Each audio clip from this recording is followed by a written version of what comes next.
Yeah, thank you for this question. I am by profession philosopher. I have master's degrees in philosophy, and now I'm doing my PhD also from the field of philosophy, but topic is life extension. So I think it's really under-researched topic that not many people are actually working on this field. And on the other hand, life extension poses some deep questions that are also philosophical questions. In my PhD, I shortly write about ethics and ethical questions about healthy longevity and so on. But my main focus is simple question that also psychologists wish to answer is why are we not more active for longevity research? We know that we can have mice in laboratory that live much longer than natural lifespan, and it is interesting for me this phenomenon why humans are not more eager to achieve life extension, because we all fight for survival if we are in the mountains, but why we don't do it when we are living normal life in society? And so this question, as I said, it poses psychological questions but also philosophical ones. And in my PhD, I approach this through the lens of phenomenology, specifically Heideggerian phenomenology, but also from an activist philosophies.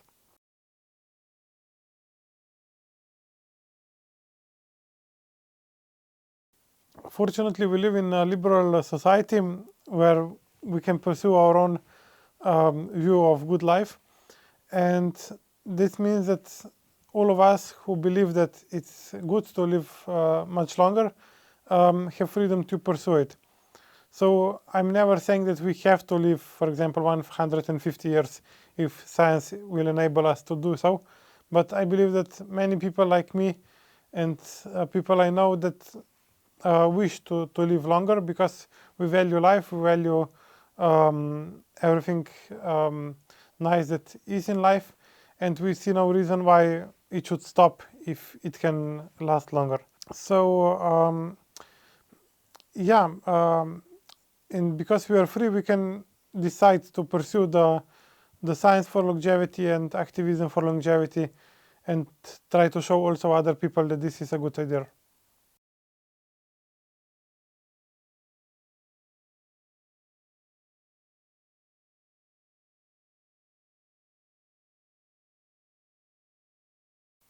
Yeah, in life extension philosophy, philosophers already debated many of these questions that you said, from the overpopulation, boredom, meaning of life, and so on. So till now, I'm not convinced from the critics of life extension that this is not worthy goal to pursue. I think that more sociological questions like overpopulation do not have strong argument, because we see that in Europe, for example, there is less and less younger people, and population is slowly declining. And with longer lives, we can simply enable older people to live longer, be more healthy, more active, have more energy, like they will be like in middle of their lives, not at the end of their lives. And this means that we can actually bring a lot of benefit to our society. On the other hand, some people might get bored, but already now people are getting bored with life. It was quite tragical when I spoke with one student, 22 years old girl, and she said, "Oh, the life is so boring. I would never want life extension. It's just every day, even now, it's so boring." So, people are different, and I can imagine that not everyone would wish to live longer, but those who do find every day something new in life, something valuable, I believe will choose this option.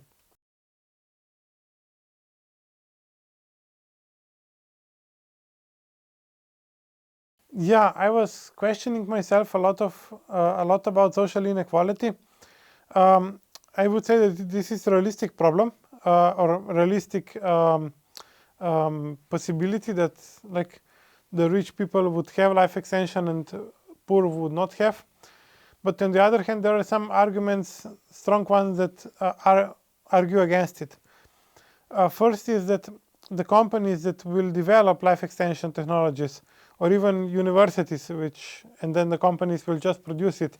In our economy, it's incentive to bring it to a lot of people, because similar that you would develop a smartphone, if you develop longevity drug that would allow you 30 years longer healthy life, it's extremely complicated to do such a medicine, but also it is extremely difficult to do to make a smartphone. And I would bet that if only Bill Gates and few other of his friends would want to have smartphones, we would not have smartphones in the way that we have today. So in order to technology to progress, it needs to be massively distributed. And on the other hand, also profits are then massively collected. Like, no company would want, even if Bill Gates paid millions, it is not the same amount of money that if everyone now has a smartphone. It is much bigger amounts of capital involved. So this is the first argument, that is economical argument, and the second one is political. Even some people in World Health Organization said that countries that will produce life extension technologies and will distribute them around the population, that people will have access to it, those societies and states will prosper much more than those who do not do it. We can take example, in Europe we have public healthcare, and we can imagine that, for example, in 5-10 years, we'll have first few longevity drugs, and they're free in public healthcare. So what happens? Much bigger percent of older people is healthy, so they don't spend government healthcare funds. We know that many old people now spend money for healthcare. So this money is saved, and also they can work longer if they want to. They can be productive, like pay taxes, or even if not, they can still be productive in other ways for society. For example, they can take care of grandchildren, they can volunteer. Many old people are volunteering, and they are in societies, clubs, and so on, and they are doing something that is valuable for society. So we would have much bigger competitive advantage as the whole, for example, Slovenia or European Union, than other parts of the world. So it is then initiative also for the other parts of the world to give this technology to people as accessible as possible.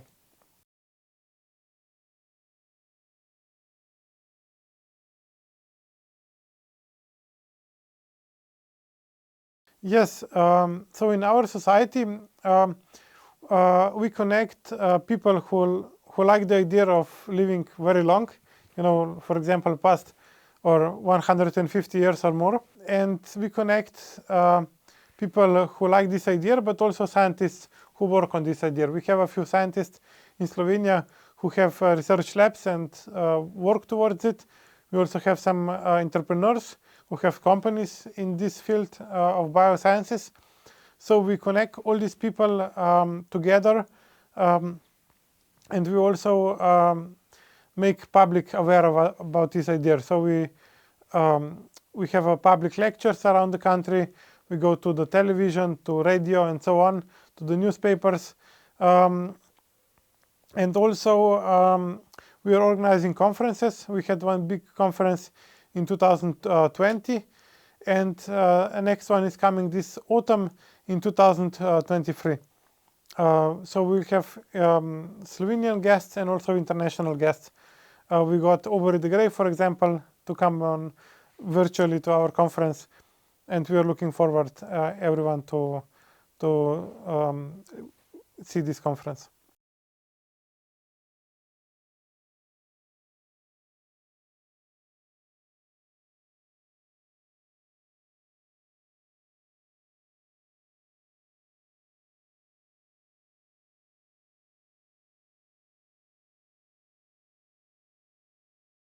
I would say in Slovenia numbers are better.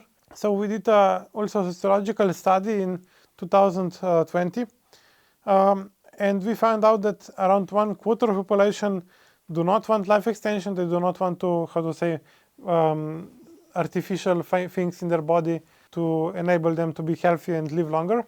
But then half of population, these are rough numbers, not exactly, but around half of population would want to live longer. They would be happy to be healthy and, for example, live to 120 years old and so on.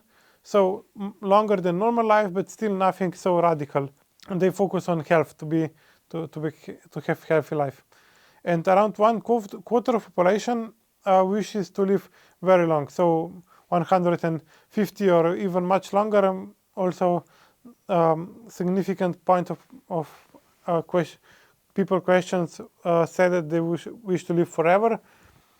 So for this quarter population, life extension is very desirable, and they do wish that science develops these technologies as soon as possible, that they won't have the burden of aging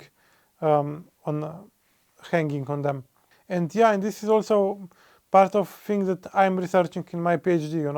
We have 1/4 of population who wishes to live very long, but the question is how to activate them, because to really achieve longevity, it's not project of one or few scientific laboratories or one or two companies.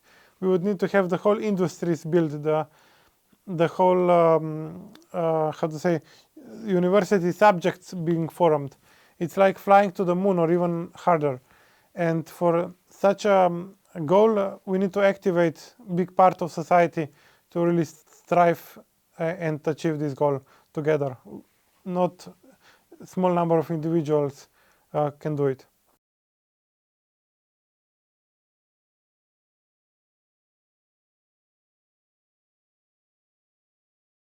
Yeah, I would say that I understand this question as a question about psychology and life extension, or even spirituality. So if science enables us to live, for example, 150 years or even 300 years, how would this impact ourselves in psychological way? We are different individuals. I believe that different individuals would have different reactions, but those who would not like this kind of stuff will not even take life extension medicine. But those who do find life exciting and great will take it. And to live much longer, we would in any way need also to make our brains younger. So if you would live longer, it would also mean that our brains would be plastic, that we won't stay in our own habits that we have, but we would be able to change our habits. We would be able to learn new things. So it means that we would also be spiritually younger. But there is a legitimate question: what kind of mindset should we have in these longer lives? And all these things are not researched yet. As I'm researching field of longevity, I see that on the one hand it looks like, oh, it's normal. We all know what will happen with longevity, but actually we don't know. It's so much things to research. I believe that the whole structure of society will change first slightly and then more when we will be able to live much longer. We will look at ourselves and the world with different lens.